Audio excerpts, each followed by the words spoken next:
Assalamu alaikum. I would like to start with a declaration. I'm very honored to be here with you.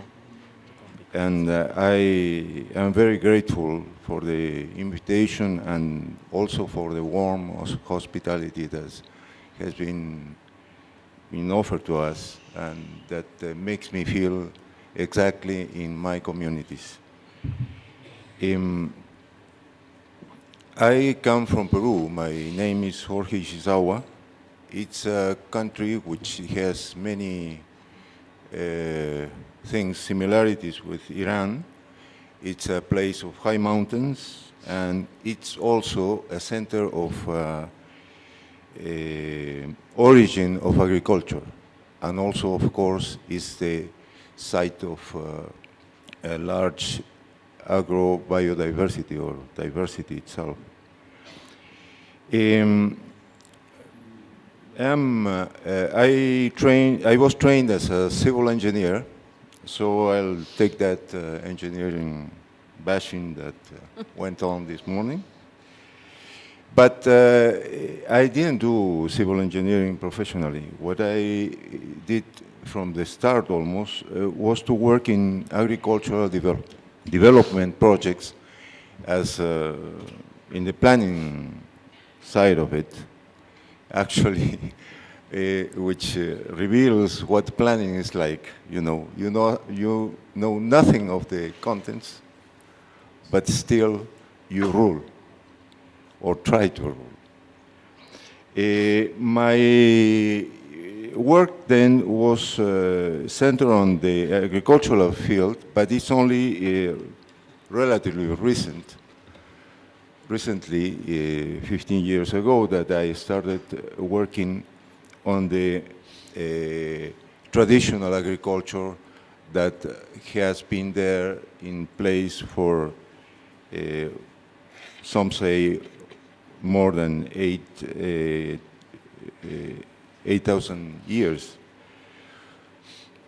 So these Central Andes are a privileged place as a repository of agricultural knowledge, and yet the university then and now does not have a place for native agriculture. Now, you can ask yourself why. It's not only in Peru that this is going on. I think it's absolutely all over the place. Please, I would like to know if there is a country where universities teach native agriculture. We started as a result of the failure of development projects such as those that we used to plan. And I was fortunate to find a community that was already a community of technicians who were already trying to do this in 1993.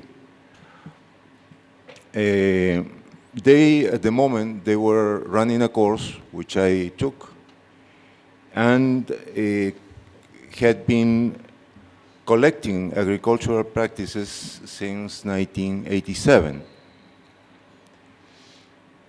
It was in the form of small booklets, technological practices, I call them, technological booklets. And what it did was a short description of practices of traditional agriculture taken as testimonies from peasants in communities. And the thing is that trying to make a sort of a discourse on this traditional agriculture, it was not possible to do it from our technical background because it went beyond and needed a context, which fortunately then we found that it was the cosmovisions of the communities how they understood agriculture, but on their own basis and on their own practice. So we had to give up all professional expertise because we had none in that condition. That was actually very fortunate because we learned quite a bit. And especially because at the center of this type of agriculture was community. So looking for agricultural practices, we found a living community of farmers or practitioners of traditional agriculture. And it's interesting, I'll stress the translators in this, because there is in both of the major native languages, which are belong to oral cultures in the high Andes, the Quechua language and the Aymara language, they both have the same word for community. It's Ayu. That's the way it's pronounced, Ayu. It's spelled A-Y-L-L-U. In Spanish, double L has the sound of a Y. The interesting thing about this community is that it not only includes humans, but also natural entities like rivers, lakes, mountains, and also deities, that is, the divinities, which are not neatly separated ones from the other, because they all have, they all share characteristics. And another thing is that agriculture practiced by this community has the characteristic of nurturance. It means the relationship is mutual nurturance.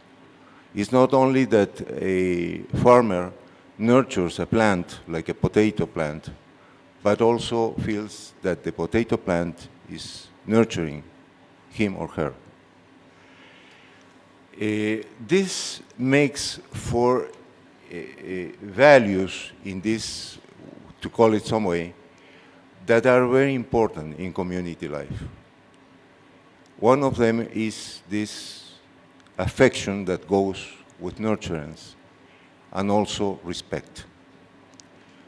This is central in the Andean way of life. The idea of a world that goes on, or that lives because there is affection and there is respect. Fortunately here, Munir has talked about the word yusen, is it all right? As in Arabic, meaning the worth of a person. And one of the 5 characteristics of what this word means is to be respectful, or to do everything with respect. And so when you look at all this traditional agriculture that you find in the Andes, from this point of view, there is a reason to understand why there is such a tremendous biodiversity. No, not the natural biodiversity, say the biodiversity nurtured by nature itself, or as the Andeans say, by the mountain deities. But it refers to agrobiodiversity, that is cultivated diversity. The Altiplano area that is shared by Bolivia and Peru, and around the Titicaca Lake, if you know something of the geography there, we have a big lake there, and this is the Titicaca Lake. Is reputedly the place in the earth which has the largest agrobiodiversity, both in terms of species diversity and also the variability within each species, the intra-specific diversity. Well, I'm telling you all this story because what we found is that there was a reason to go back to this wisdom that you find in the communities to try to build knowledge for yourself, to accompany these communities and to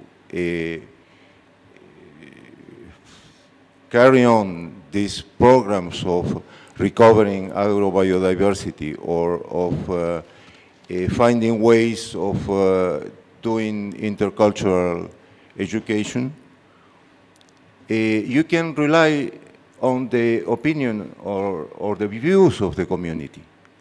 For instance, one of the things we found is the importance of, the first thing was basing on their own cosmovision. That's the way they related to the world.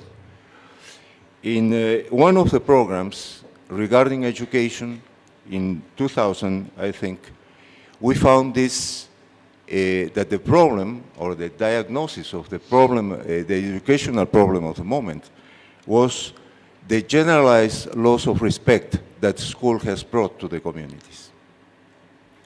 And this loss of respect, not only among humans, but towards nature and to deities, was considered the major problem. Now, the question is that we found this again, once and again, when we looked at some initiatives that the communities had undertaken, and we found that, for instance, in the case of the climate change, the initiatives that the community had recommended and undertaken came to 82% of the total of initiatives. They all related to climate change, which is the most global sign of loss of respect. Now, that's for academics.